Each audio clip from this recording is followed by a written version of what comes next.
respect that. You know, I mean, they're no nonsense, which I can respect that. That's fine. Yeah. So. Yeah, well, he believes his thing, you know, so that's good. Yeah. Yeah. Cool. All right, dude. We ready to do this? Yes, I'm ready. All right, my friend.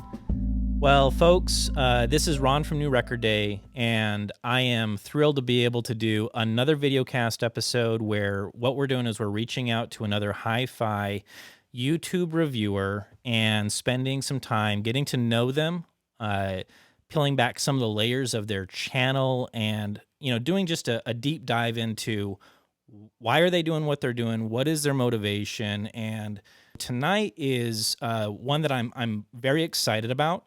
We have Joe from JOENTELL hanging out with us, and Joe was one of the most requested guys that you wanted to see me interview, which is exciting. And so this is a privilege. I have known Joe a little bit, and we've had some side conversations leading up to this. So Joe, thank you so much for joining us. I do appreciate it, man. Thanks for having me, and sorry if you hear kids in the background. It's the dad life, right? I understand it. That's it. I'm behind a cage right now, so it's all right. They can't get to me. Well, hey, listen, man. The way that I want to kind of unpack this is before we even get to the questions, I think that we need to highlight this because it is important, in my opinion. I think you got started, was it late 2017? Like December 2017, I think? Yeah, I've been doing it about a little bit over a year. Okay. Yeah. So the reason why I want to highlight this for a minute is that by the time I caught on to one of your videos, it was a cool video of the Apple HomePod versus like just regular bookshelf speakers. And by the time I saw that, you were like, shoom. I'm like, well, where did that guy go? And you have, you've done really, really well. And it kind of leads into the first thing that I want to talk about. The very first question is, in regards to your production, you honestly make it look easy, to be frank with you. And I guess that's my first question is it easy or is there more to it? Like you're actually putting in, and not just video, because I think that you're going to agree with me that you can have the prettiest video on YouTube, and if the sound isn't great, it's a no-go. So why don't you talk a little bit about that for a minute? Well, we're supposed to be in the audio, right? So I believe that sound should be really good, especially for us, for what we do. As far as the videos, I think it was Steve Jobs who said the hardest thing is to make something look simple, right? And so that's what I try to do. I try to make it easy, even though I might spend 30, 40 hours making a video, even though it might come out to a 10-minute video. So I try to condense as much as I can into a short period of time. And for me, it's just about respecting the audience's time, right? So I don't want to waste their time. And so I want to, I'm kind of using my time and condensing it so I can make a video that's useful. That's really what I'm trying to do. And it's not easy, but it's fun, right? I think easy is not really what I'm looking for anyway. I like to challenge myself. And so it's definitely a challenge, and I'm always trying to improve. And by the way, your videos look pretty good also. Thank you. Thank you. I do appreciate that a lot. And so that makes sense to me. And like you already threw a number out there that I can relate to, like 30 to 40 hours, like literally, like that's a lot of time to put this together and to be intentional about everything starting with like the shot, setting up the shot, like thinking about the angle and thinking about an interesting angle, and then bringing in lighting. And in the meantime, you're a dad. Like, it's like, that's not easy to do. So I can totally relate to that. And I can appreciate and clearly see the hard work and the effort that you're putting in your videos. And I salute you for it. I think it's incredible that you can do that. I appreciate you, man. Leading into the next question is, from my perspective, and correct me if I'm wrong, what makes your channel actually unique, from my point of view, is you're not just doing one thing. You're not just, hey, this is my subjective opinion about the performance of this product and doing like a talking head type review, which is fine. And you're also not riding the line of here is a purely objective review with just measurements. You're like folding in what I've described to you is like the whole pie approach. Like you have some subjective stuff, you have some measurements and sound clips and a lot of different things. So like how did this all come about and what's your take on all that? Right. Well, it's actually an issue, right? It's probably better for me to kind of keep it simple. But I kind of feel like there's too much to explain, and I want to try to explain everything in one video. Yeah, I mean, for example, I might say what I like or dislike about a speaker, right? But what I also want the audience to know is, what does the room sound like that I'm listening to these speakers in? And so I'm trying to give them as many data points as possible so they can kind of like get a sense of perspective, right? So when I do these sound demos, you know what I mean? I know you probably want to get into that later on, but I just want to give people a lot of data points, whether it's a graph to kind of explain. So if I say this speaker has more bass than another one, right? Well, if I also show you the graph showing that it does dig deeper and has more bass, then it kind of, it backs up what I'm saying, right? Yeah.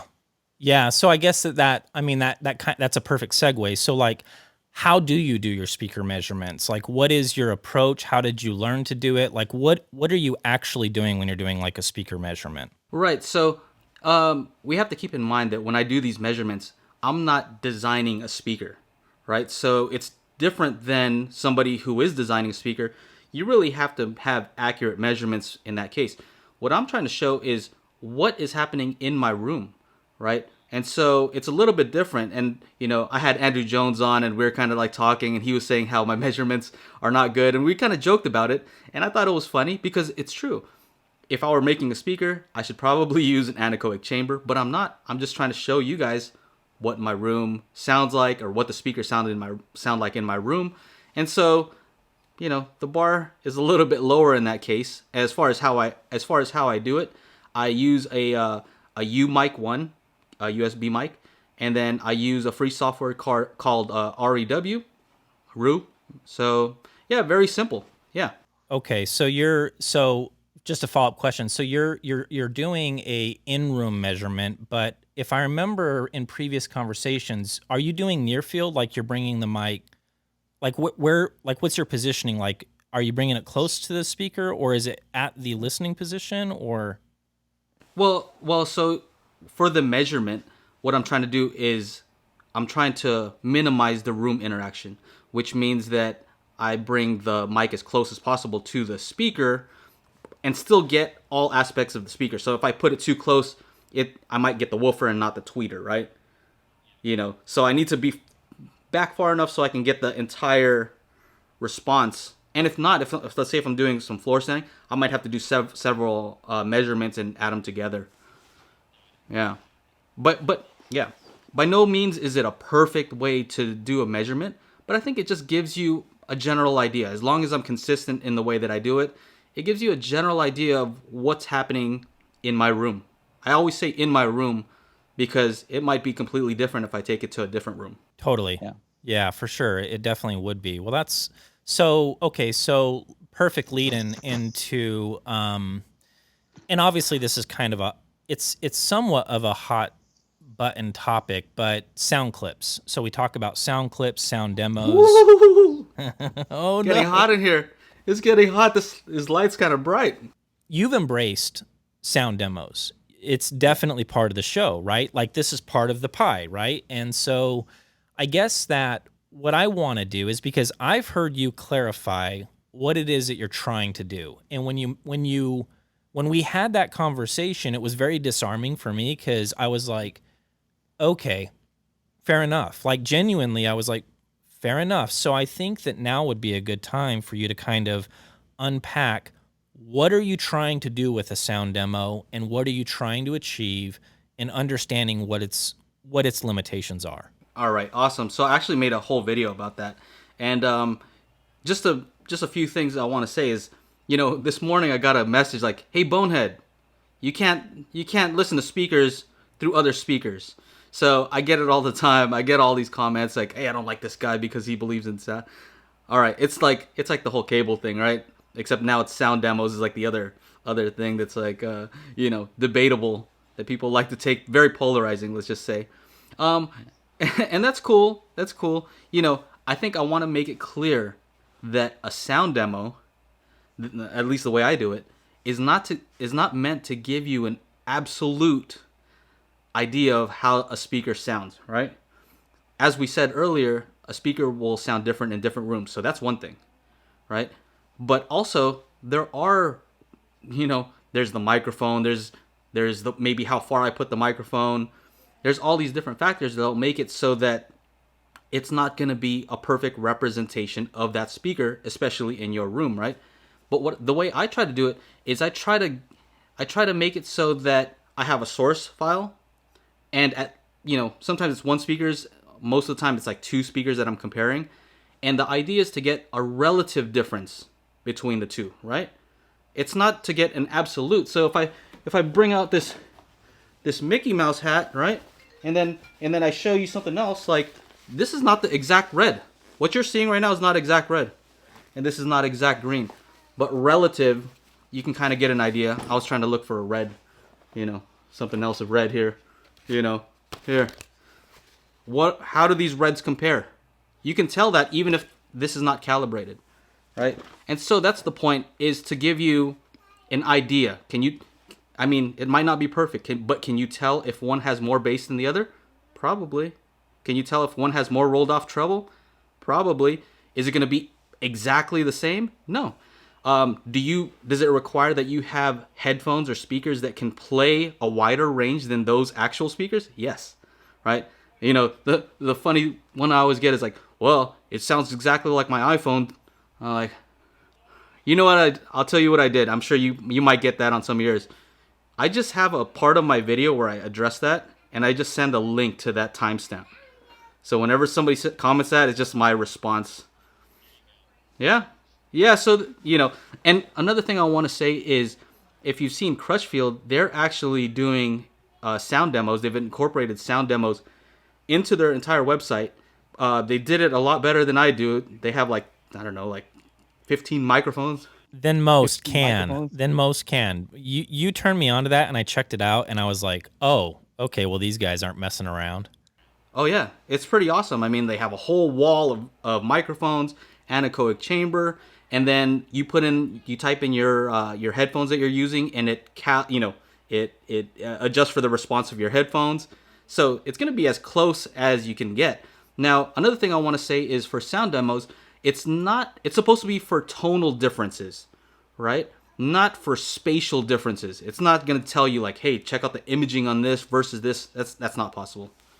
Yeah, so there's limitations, and you have to have realistic expectations of what it can and cannot tell you. But if a speaker will tell you immediately like, hey, there's not very much bass in here, that's helpful. That's useful information. So in terms of your setup, are you using like small diaphragm condensers, like omnidirectional condensers, and you're doing near field? Is that correct? So lately I've been doing two types of sound demos, right? So I have one sound demo where I have calibrated microphones that I know the frequency response of. And so I put those near, as if I were to do a measurement, right? And so I'll set those up close and, just go from there. Now, I'm also starting to do binaural recordings. So I have a dummy head, throw calibrated mics into the dummy head, and so you have the head-related transfer function. And so I put that in my listening position, and now you start getting an idea how the speakers interact with my room, right? Good or bad. So I just recently did a video where I filmed here. I went to a rehearsal studio where like some guy was like playing all kinds of music in the room next door. And you could hear, you could put on headphones and you could tell, okay, well, that guy's obviously playing on that side right there, And so you get an idea of the room and what issues there are with the room. And so, it's just another data point for somebody to be able to make a decision for themselves. You're going above and beyond, right? That's it's hard to argue that, and Well, Yeah, it's just like this, though. Let's say a reviewer says, like, this is what I hear when I listen to these speakers. Here's what I don't know. I don't know the sound of that room. I don't know where they were placed. I don't know the calibration of that person's ears, right? So I made a video about, like, a hearing test. I don't know. Nobody knows what somebody's hearing is like. At least I know what the mics do, right? At least I can tell. Crutchfield can tell you what your headphones doing. So When you did your test, where does yours like cap off in terms of your? about where I should be, which is pretty amazing considering I used to have like three 10-inch JL audios in my car, and I used to play that and like set off alarms. So I'm happy. Next question that I have for you is, again, so this was something that I felt like was different and unique about your channel is your leaderboard. And it seems to me that that's actually worked out well. Like that, I think that was a smart move. But my question for you is, one thing that I started thinking about is like thinking long term. Do you think that using that leaderboard is going to get more and more difficult as you progress as a reviewer? And now it's like, I've had to add more columns, right, for different categories because I found out like, hey, powered speakers should have their own category, you know. So that's been a thing. I've had cases where one speaker will be higher than another one in, let's say, desktop, like for desktop use, right? And then on another category, it'll be way lower, right? And people are like, well, you said it was better in this category, but then you're saying it's lower in this one. How does that make sense? Well, speakers are, they're different in different locations, right? So a speaker that sounds awesome in your living room might not sound so awesome at your desk. But yeah, as far as the leaderboard, the reason I actually started doing the leaderboard was, I don't know if you've noticed, but a lot of reviews, not just here on YouTube, but just, sorry, I heard something. But yeah, not just here on YouTube, but in magazines, all of the reviews seem like kind of like positive, and it's kind of hard to tell, like, so which one's actually better? You said this one's good. You said that one was good.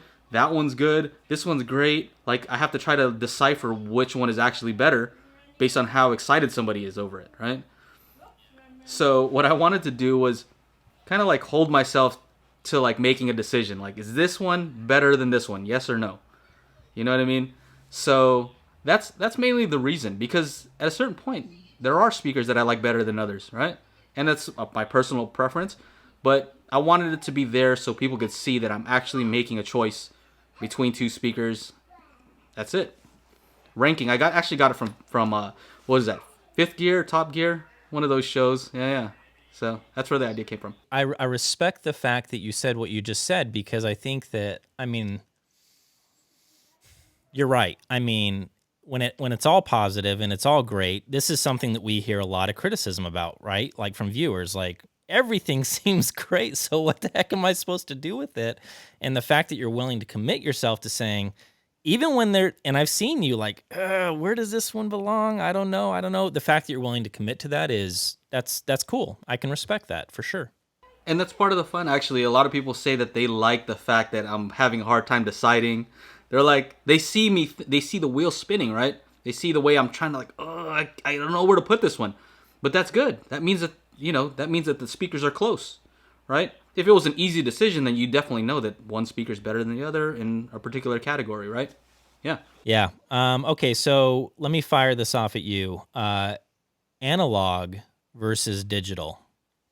All right, so analog versus digital. I would say analog for the experience and digital for the convenience. And so I'm a car guy. I like cars. I would say, I like manual transmission. It's more of a hassle, but I like actually shifting gears. But if I'm, eating some McDonald's, then I like automatic, right? So there's room for both. Tubes versus solid state. All right. So for me, I like the hybrid approach. I like the tube sound. So I like what tubes do to the sound. I believe it's less accurate than not having the tubes in the line, but I like what it does. And for me, I would rather have something that I like versus something that's accurate, right? That's just me. Other people might go a different direction, but I like solid state for the power amplifier because more efficiency. Yeah, so combination. I like that. I'm right. I'm actually right there with you. I want to see a tube somewhere in the system, and that makes me happy. So yeah, I agree with everything that you just said. Actually, you do focus on budget gear. Do you plan on only focusing on budget gear, or if somebody knocked on the door of JOENTELL and it's like, hey, do you want to review these? Like big, would you consider that? Do you think that you would be open to trying out some higher price gear, and what would that look like for you? Yeah, I don't really discriminate. I reviewed what I had on hand. And so the stuff that I happened to have on hand were more affordable, items. Now that I've been doing this a little while, now I'm starting to get more and more expensive stuff. The last speakers I reviewed were 2,000, not super expensive, but not super cheap either. But yeah, I'm willing to go review anything really. But audio, budget audio, I feel like there's a place in my heart for it because to me it's kind of fun, right? I think I've said it before where if you have some speakers that are $500,000, they better sound good. Like my expectations are up here, right? But if I have some speakers that are 150 and they sound good, now I'm surprised. Like I wasn't expecting that. And so that's the part that's kind of enjoyable for me. Again, back to the car analogy.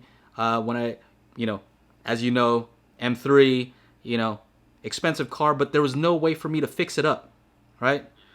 Versus, let's say, a less expensive car where I could have to change this and that. Like that's more fun to me. And to me, audio is supposed to be fun. And I'm less likely to try to mess with something and modify something where if the speakers 1500 5 G's or 15 G's, I'm probably not going to take out the woofer and check out the crossover in there. I'm probably going to leave it there. And so another thing I want to say is that I think I'm supposed to be doing a seminar actually at the show in Long Beach next month, and I know at Expona they had a seminar where they were talking about getting younger people into hi-fi. So yeah, I think part of it is the cost, and that's why I like budget gear. That leads right into my next question is, and I think that this without a doubt is close to both of our hearts, right? Is how do we do this? How do we get younger folks into hi-fi? And what would you say is the biggest hurdle or the biggest challenge in making that happen? Right. And this is the most important thing to me.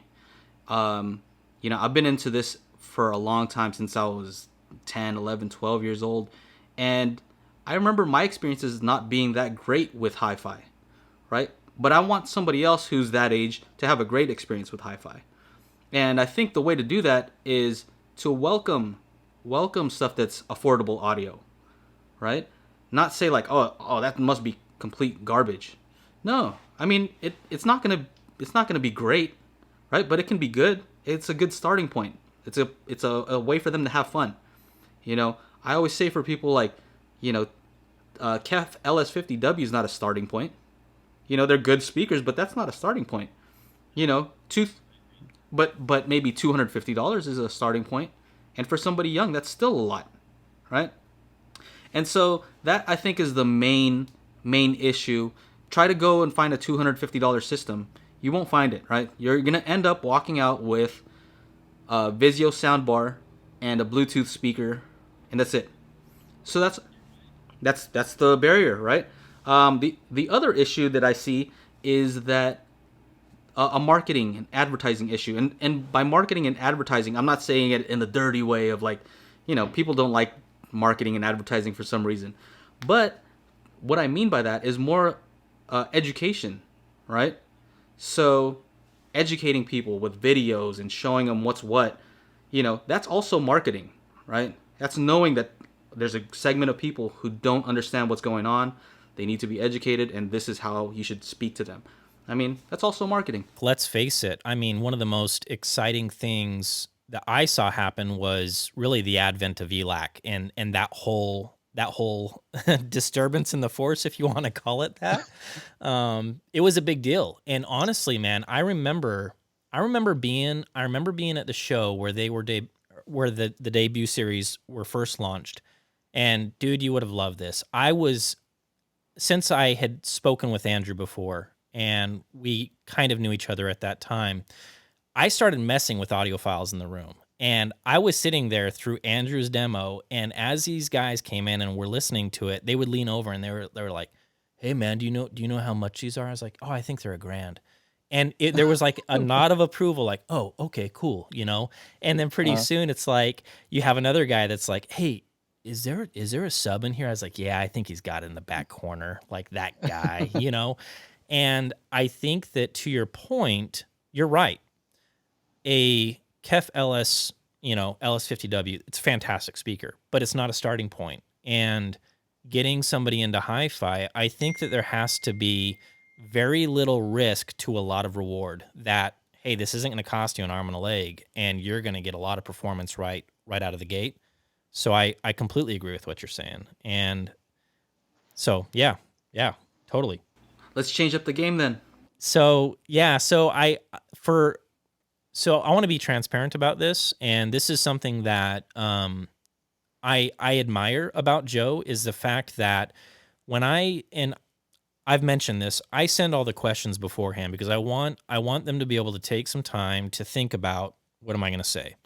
And this last question is something that Joe suggested. He wanted to actually tackle this, and I admire that and I respect that. And what this question is what is the difference between being paid through magazines, and what does that look like for us as YouTube hi-fi reviewers? Should we be paid for what we're doing?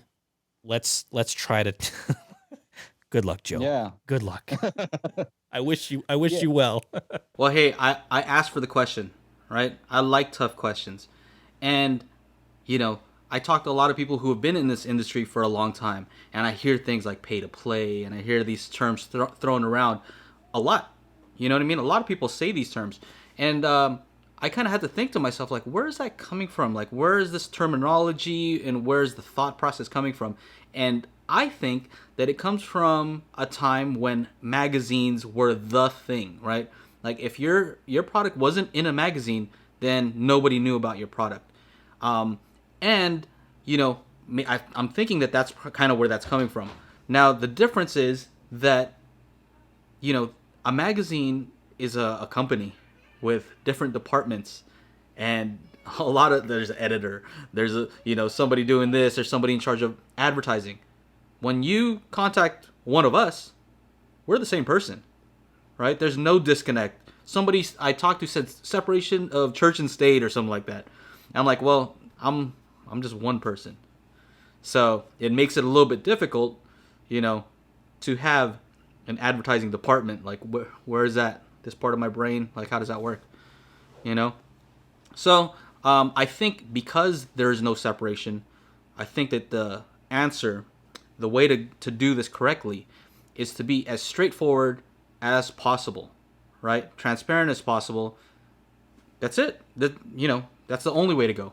I respect the hell out of you, Joe. I think it is a tough question, and the fact that you were willing to dive into it, it says a lot about your integrity and who you are, and the ability to be able to try to walk through that is challenging. I've been in the hot seat myself, and yeah, man, I think back to when I first started this, and I think about how things have progressed, and then I pay close attention to the effect and the potential of what this platform brings to the table in terms of what it can do for hi-fi, and it can't be ignored.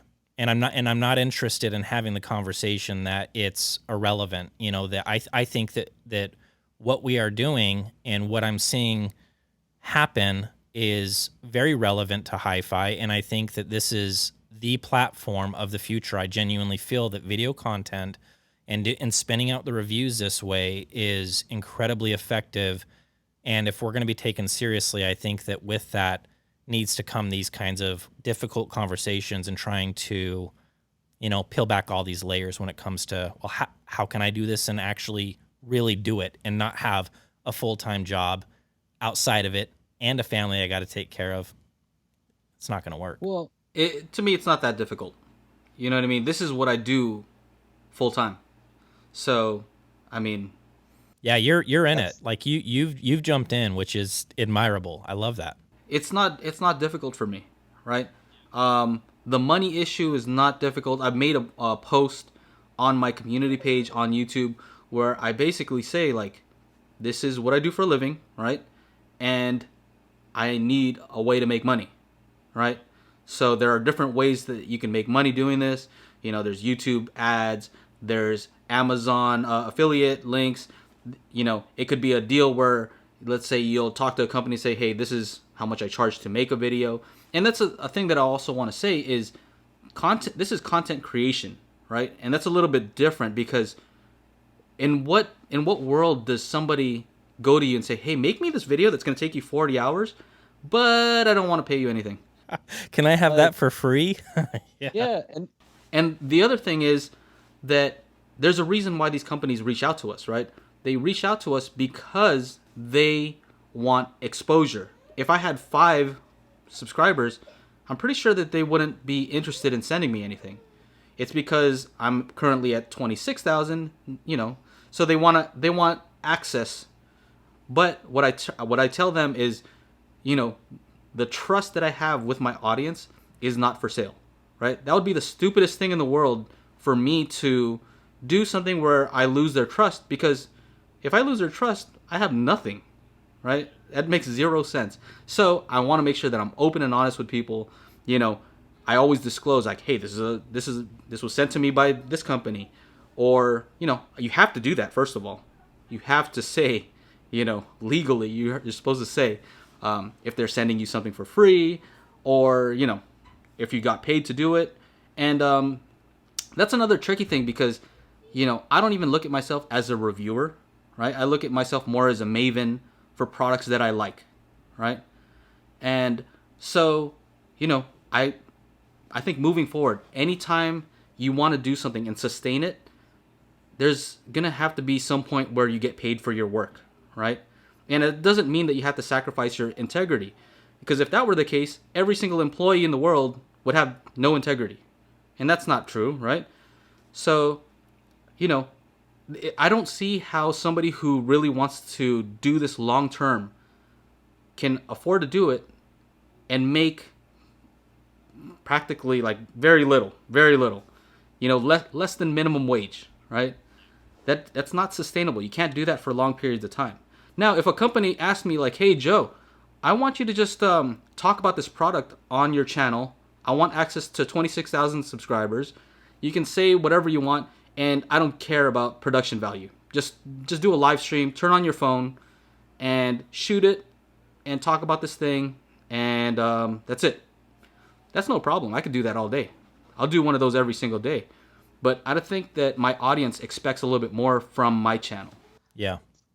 Yeah. Well, dude, I am I'm grateful for you, Joe. I'm grateful for your channel. I'm grateful for the fact that you're doing what you're doing and that you're turning heads to hi-fi. It is something that I care deeply about, and I've cared about it for a very long time.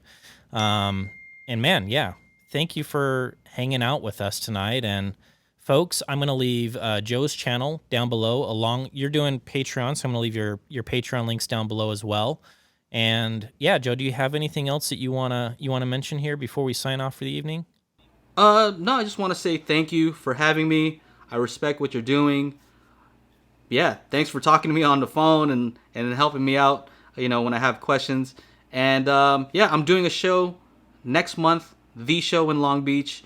I'm expecting to have a room. I'm going to do a seminar where I talk about affordable audio, budget audio, how to get people, younger folks, into audio, stuff like that. And it should be a lot of fun. So if you're in the area, maybe come by and check it out. That's awesome, man. Can you give us a little nugget about what products you're lining up, or are you trying to keep that a little hush dude, hush? I'm open. I'm super open. There's nothing about me that's private, right? I mean, so like, you know, I'm talking to companies like Micah. I like their stuff. I've done a lot of videos with them. Vanatu, I love those guys. Those two are super nice guys, right? they love what they do and they believe in their product. And I think they make some awesome products. I'm talking to them. I'm talking to Kanto, these guys right here. So I visited them to try to get them on. So, yeah, that's it. A few others. And I actually have more people wanting to do the show with me than I can handle. So maybe next time. That's a good problem to have, my friend. Yeah. All right, buddy. Well, dude, thank you so much for hanging out. I definitely do appreciate it. For sure. All right, buddy. Have a great night, man. All right, take care. All right, bye-bye. All right, guys, we're back. We got a bonus question. Bonus question.